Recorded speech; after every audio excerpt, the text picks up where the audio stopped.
Okay, so hey guys, welcome to part 50 of the F4 Manager Minardi Manager Career Mode.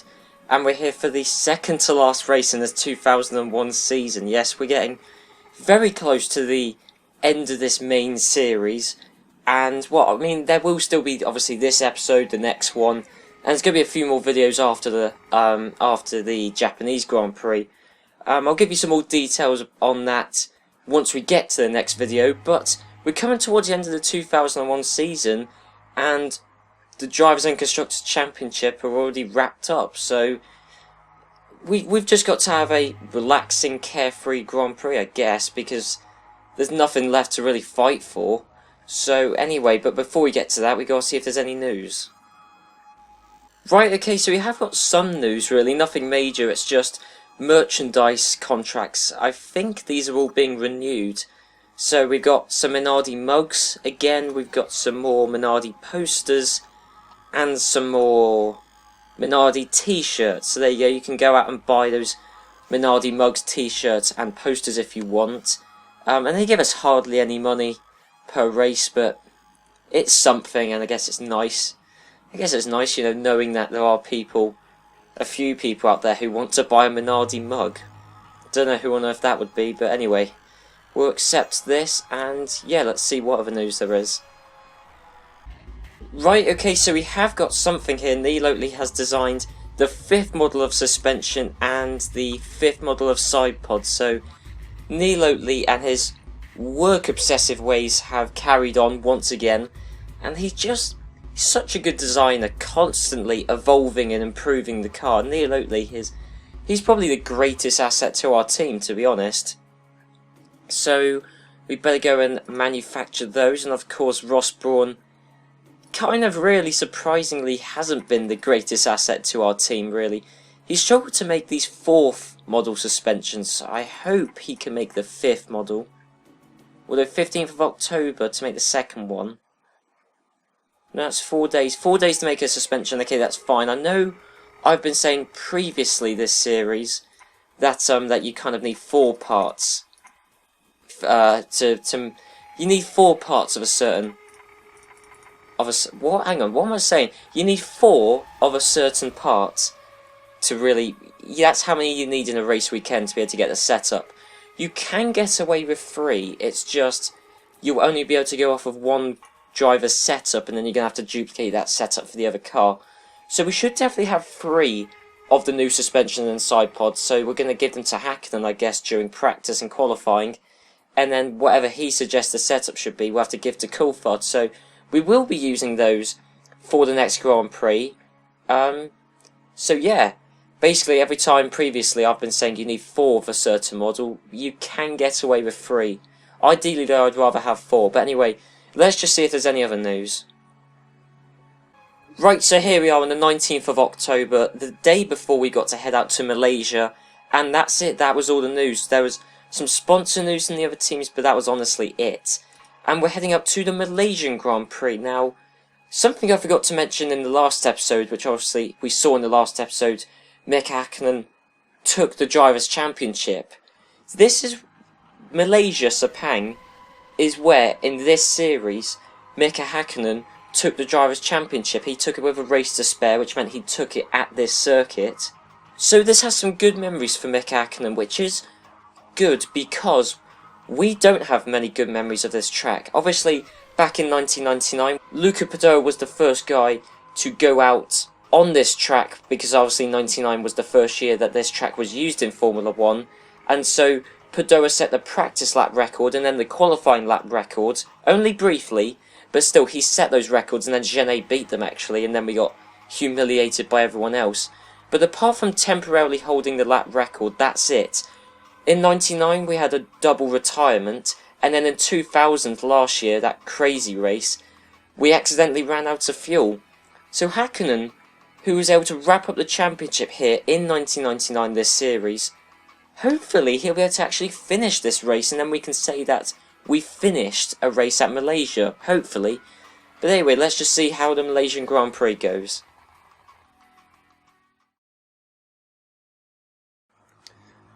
Right, so here are the practice results, and oh my word, this is phenomenal. Heinz-Harald Frentzen, the fastest guy. This is exceptional. Heinz-Harald Frentzen, the fastest in practice. 3 tenths quicker than Michael Schumacher. And somehow both Ferraris are quicker than both Minardis. Now I know we're only using the 2nd model engine. That's probably a mistake. We should probably use the 4th model engine. I am planning to use the last of the 4th model engines in Japan though, so they won't go to waste. I know logically it'd be better to use them here than it would be at Japan, but Ferrari are quicker than us. Now, of course we haven't set our push and risk everything lap time, so there is more pace to come out of Hakkinen and Coulthard, but wow, Frentzen and Schumacher, for the first time in 2001, are showing up both Minardis, and for one of the few times Frentzen showing up Schumacher. Honestly, I'm amazed. But also, there's only a 2/10 gap between Hakkinen and Coulthard, and Hakkinen's got a newer model suspension and side pods. So actually, it looks like Hakkinen and Coulthard are pretty evenly matched. But I don't know. This practice session's been very interesting. Also, you also notice that that there's only 18 finishers in practice, or only 18 people set a lap. That is because, well, we're missing both Arrows, obviously, who ran out of engines. I think Genet ran out in Belgium, and then the Lacey ran out in Italy, I think, going off the top of my head. We're also missing a McLaren and a Stewart, and now because Stewart have Damon Hill and McLaren have Jacques Villeneuve, and both of those are world champions, that means that the driver number 2 on both teams. Now, generally, the driver number 2 will run out of engines before the driver number 1, because obviously you give the engines to your preferred driver. So, because Villeneuve and Damon Hill are world champions, and because that means they have to be driver number 1, Mika, Salo and Eddie Irvine have ran out of engines, and they haven't completed a lap in practice, they probably won't in qualifying, and they probably won't really start the race. So that's unfortunate to see, because I do really like Eddie Irvine and I do like Mika Salo, but honestly 2 of my favourite guys on the grid are just done and out for the season. But also, if they've run out of engines, that means Villeneuve and Hill, they're on their last engine. So the chances of them completing this race are unlikely, because they got to do qualifying and the race on this engine that's probably not brand new anyway. But anyway, let's just see what happens in qualifying and see if even fewer people complete a lap in qualifying.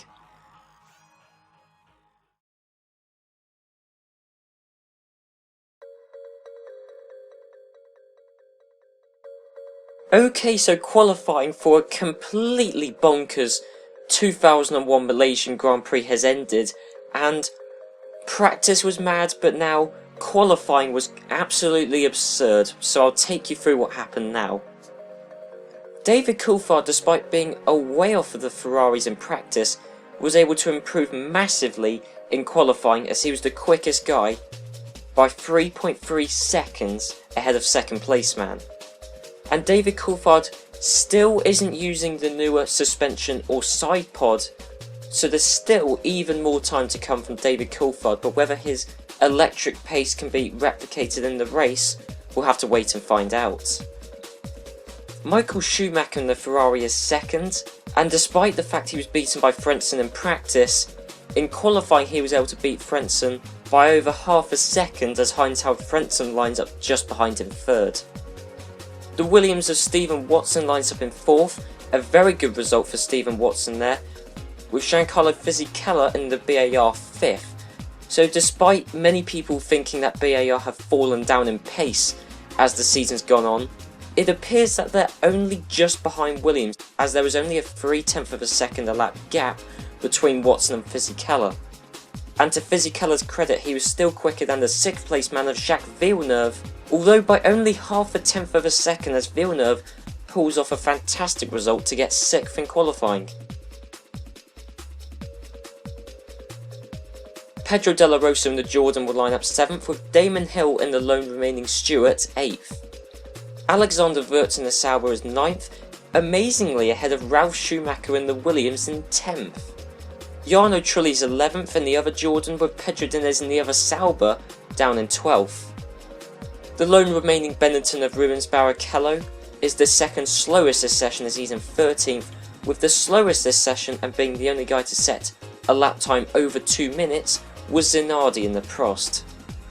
Now you may have noticed that there are 8 people who didn't complete a lap in qualifying, the interesting one being Mika Hakkinen. Now Mika Hakkinen, once qualifying started, suffered with an immediate electronic failure, as this clip shows. I can't continue, the car is too damaged.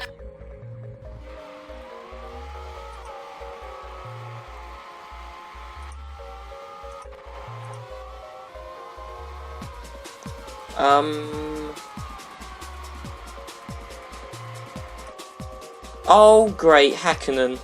That was you who said that then. Okay. I've got a bit of an issue now.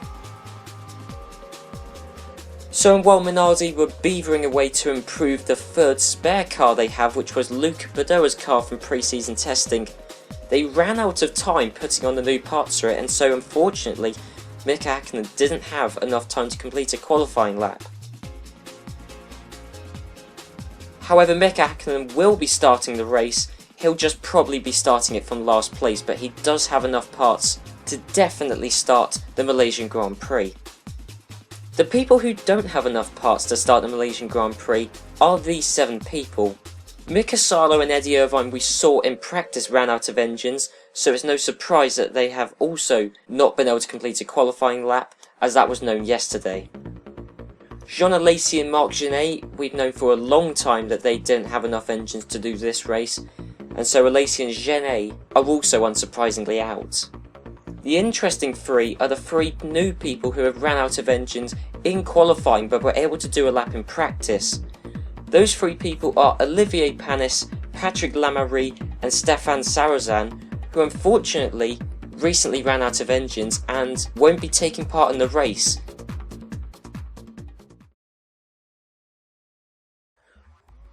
Right, so here we are on the race strategy screen. As you can see, I've sorted out here a one-stop strategy for Mika Hakkinen.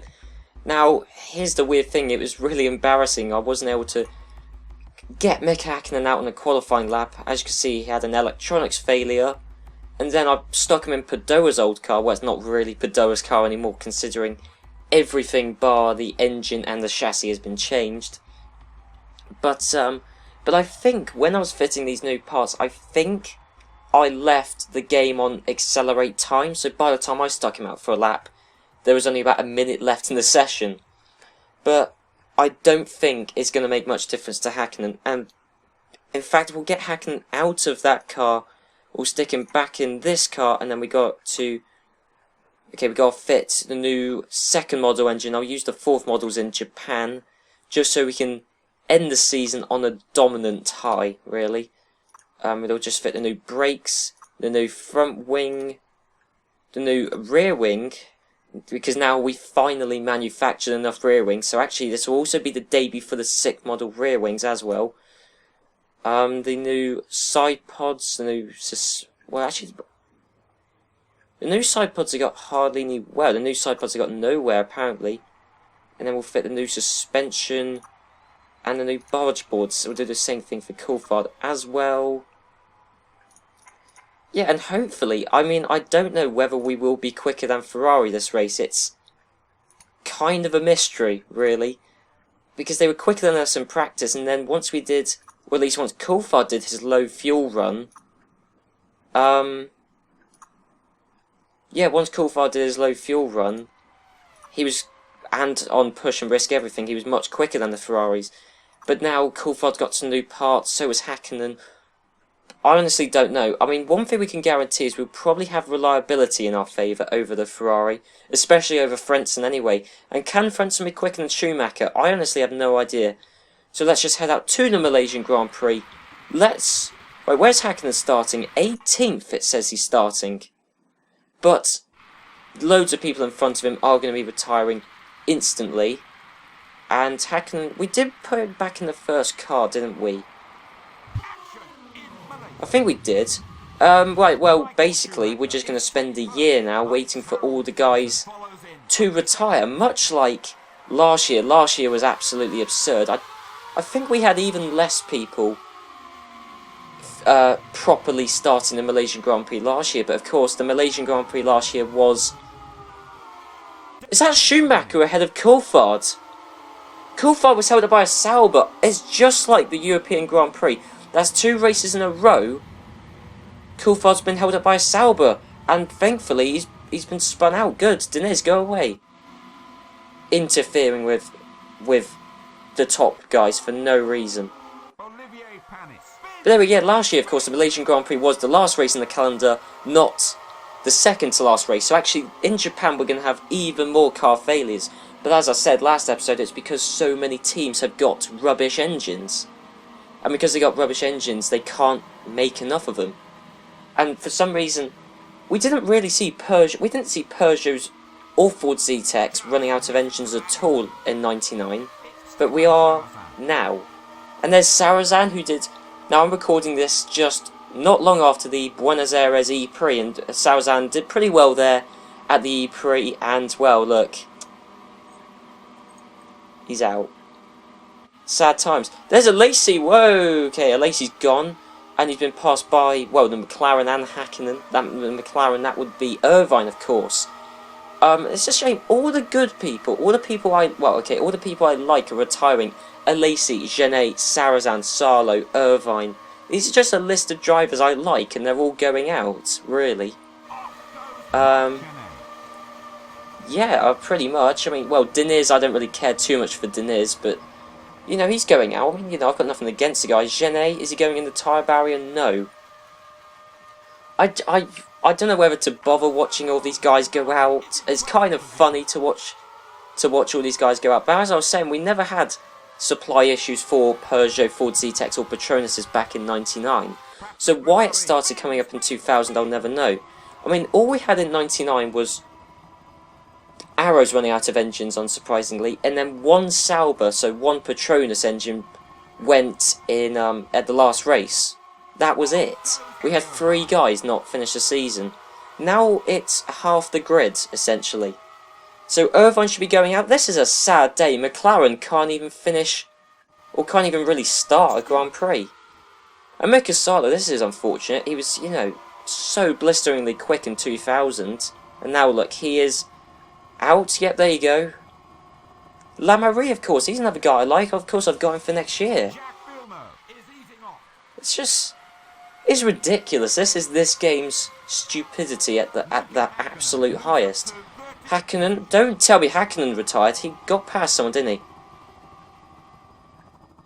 He did get past someone. That is Barrichello. He's getting... well, actually, I don't think he did get past Barrichello. I was just worried it was going to say he retired. But he hasn't, luckily. We've got still got Stephen Watson in 3rd. I think that's all the retirement's done. God, we still got Hakkinen trying to get past Barrichello. Surely it's going to happen soon. I mean, the Benetton is rubbish this year. Absolutely pathetic. But there you go. He's got past. He's now up behind... is that Zanardi? Well, Zanardi's even slower, surely. Well, I'll tell you one thing. The Prost is definitely a slower car. And I'd probably say Zanardi's a slower driver than Barrichello, to be honest. Did Coulthard get past Schumacher? I kind of forgot about that. No, Coulthard is still up behind Schumacher. And actually, this could be the first time this year we're actually seeing Ferrari put up a real fight to Minardi. I genuinely think Schumacher could win this race. Right, well, as long as Coulthard can stick with Schumacher, we might tell Coulthard to push come the end. And actually, those guys are pulling out away from everyone else. Okay, where's Frentzen? What happened to him? Down in 6th. Jeez, he's doing pathetically. Frentzen down in 6th. He's the quickest guy in practice. No, he's up into 3rd, okay. The field's starting to normalise out. Coulthard's right with Schumacher. Yeah, he's half a second. Hakkinen's now joining in, so Hakkinen's got past Frentzen. He'll be catching up to the front 2 very soon. Coulthard can't get past Schumacher, but Schumacher could well have a car reliability issue. And if he doesn't, then we'll just tell Coulthard to push in the last few laps. Frentzen's still in 4th. Right, okay, Hakkinen's got past Schumacher. Oh. And now Coulthard has as well. Okay, right. Okay, well, why do we even bother telling our guys to qualify? I don't think we need to. Hakkinen especially, because, well, look. Yeah. Villeneuve out with an engine failure. I didn't notice that, so... Villeneuve, obviously we know he was on the last engine because Irvine ran out of engines, so that means that we know for a fact now that Villeneuve won't be starting the Japanese Grand Prix. I mean, Damon Hill probably won't either because he's on his last engine. If Hill's engine goes this Grand Prix, we can guarantee he won't be in the next race. He probably won't be anyway, to be honest. Because, as I say, look, he's got to make this engine last such a long distance. There you go, Damon Hill's engine's out, so Damon Hill won't be starting the Japanese Grand Prix as well. But we got, I mean, as I said, in Japan, honestly, in Japan it might as well just be Minardi, Ferrari and Williams. It will essentially just be America 2005, just six teams starting, essentially. Well, I mean, you never know, we may see Zanardi, Barrichello, Wirtz, Trulli. One of these guys, they may keep enough engines, especially if Wirtz retires with a driver error. That is good thinking. And De La Rosa with a bargeable failure. That's clever thinking, because if they retire with a car failure... Frentzen, again, with a driver error. What is this guy playing at?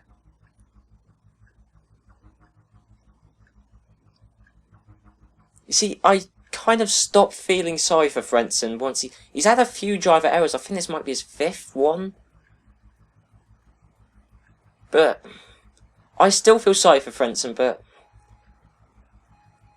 come on, he's in the 2nd best car on the grid. He doesn't need to have this many driver errors.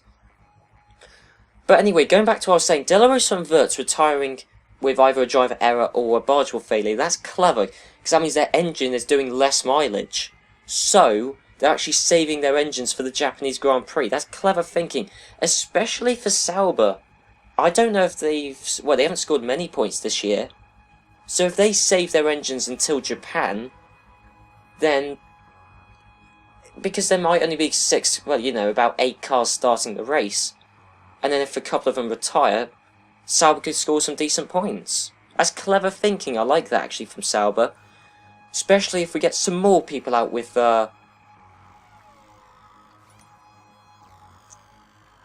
good old Ross Brawn, eh? Good old Ross Brawn / Neil Oatley. I don't really know who to blame anymore, but another suspension failure for Coulthard. What is this? This is like his 2nd or 3rd one this year. Is this getting kind of out of hand? I mean, I know it doesn't matter anymore. He's not competing for the Drivers' Championship, but still. Like, what's the point of doing this? But anyway, Fisichella's quicker than Ralf Schumacher. I don't know what's happened to Ralf Schumacher's pace recently. That's dropped off. Trulli's in the points, actually. If one more guy in the top 6 retires, then we're going to actually see Prost score some points. Whoever would have thought that? Considering they've got the worst chassis on the grid. Oh, whoa. We want to see Hakkinen cross the line in this absolutely insane Malaysian Grand Prix. Not quite as mad as last year, I don't think, but a very, very weird Grand Prix. I'm looking forward to Japan, honestly, just because no one's going to finish that race. Well, no one's probably even going to start it, to be honest. So, Hakkinen, where is he? He's coming up, well, this is the 2nd sector, I believe. I think this is. I can't really tell from this camera angle, just seeing the side of a wall. Where actually are we? No, are we coming up to the last corner? Yes, that's where we are. We're coming up to the last corner. So Mika Hakkinen, he's going to come around the last corner, and despite not even qualifying, he's going to win the Malaysian Grand Prix. A champion's drive to come from 18th to 1st. Takes the checkered flag and wins in Malaysia. So well done, Hakkinen. That's why he deserves to win the Drivers' Championship. And you know, the same race where he won in 1999, or won the championship in 1999, he's basically firmly put his stamp on it here in 2001. And also Barrichello out for driver error. That might be slightly clever thinking, it means his engine's got a few less miles once again. So, I don't know, again, maybe clever thinking for Barrichello. But I think it's all in vain anyway, because Sarazan's engine's gone.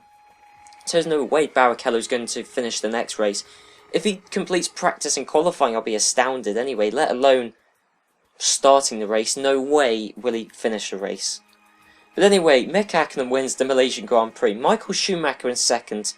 He put up a good fight, Michael Schumacher. One of the few times this year he has put up a good fight, but second place in the end. Stephen Watson in third. Very good drive for him there, actually. He was way quicker than Ralf Schumacher and also quicker than Fisichella and the BAR. But I would have to say a very good drive from Fisichella to be quicker than Ralf Schumacher. I mean, I don't know whether Fisichella's found a burst of speed, but I think more likely Ralf Schumacher's just dropped off. I don't know what on earth happened to Ralf Schumacher. He just was extremely slow this race. Jarno Trulli 6th, and then Minardi, the last guy to finish, in 7th. And there you go, one interesting Malaysian Grand Prix. As I said, not quite living up to last year's Grand Prix, but then again, qualifying was mad. As I said, I mean, look. Hakkinen didn't even complete qualifying. Minardi won at Malaysia, yep. And that's it, isn't it? Although, of course, no, it's the second to last episode this year, which means, as always, next episode, we're going to start off next episode with the race straight off. So I'm going to show you the news between now and Japan. So now, between now and the 2nd of November, let's see what news there is. Right, okay, so here we are on the news screen, and look, we still need Prost to announce their electronics and Sauber to announce their engines and brakes, but it's all still rumours. We still haven't heard anything from those guys. Prost especially, Prost electronics have been rumoured for a while, but they just don't want to announce it, and I think we're at the 2nd of November. Yeah, we are. So, I don't know when we're going to hear from them. If we are, we better save the game. Yeah, we better. Okay. Yep. That is the right slots. Yeah, for some reason I thought I was saving in the wrong place. Doesn't matter. Anyway, actually, there is one thing I want to show you guys. Just 2 seconds. Some people who feel sorry for Frentzen. Well, here's another Minardi Manager save file. This is when I played the game for the first time, and well, this was way before I even started recording this year. So this series, so it would have been about 18 months ago. I was playing this, but people who feel sorry for Frentzen, people have been commenting saying, "Oh, you should get Frentzen as your driver." I did get him as my driver, and he won. So there you go. This is just another save file. Oh, very interesting. Look, Coulthard didn't score any points. I don't even know what team he drove for now. Maybe it was Arrows. I don't know. I mean, I can't even remember this year. Takaki did very well. Hakkinen did poorly. I don't even know what happened this year. Absolutely insane. But Frentzen did win the Drivers' Championship in this save file. And if I can remember correctly, Villeneuve was leading the championship for ages. And then in the last few races, he kept on having reliability issues and driver errors. And so Frentzen basically just kept on getting first.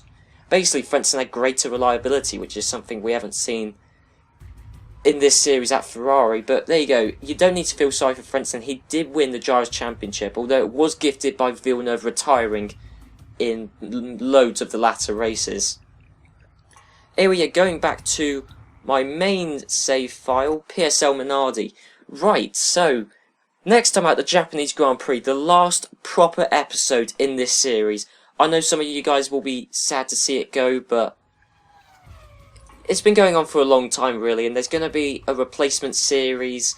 Don't worry about it. Look, I'll give you a brief outline of the plans. We've got this episode, well, the next episode at Japan. Phenomenal race. It's going to end well, don't worry. We've got the race. I've got a few special things lined up. There's going to be a special little extra looking forward video at the end of that video. So at the end of the race, we'll have a special little feature at the end of the video. We've then got the Season 3 montage. I'll be sure to check that out after this, after the Japanese Grand Prix episode. Then there's going to be a little summary video. I might do a best moments video, but that might be a few months after. That might be something I do a few months after this series done. But there's going to be a little looking forward video at the end of the next video.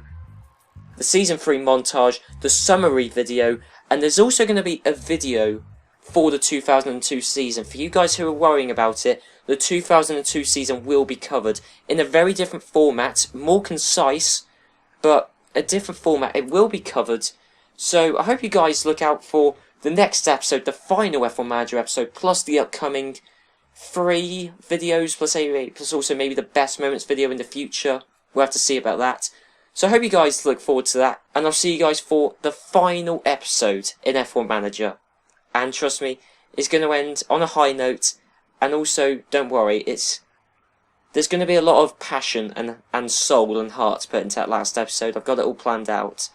So I'll see you guys for it. So I'll see you then.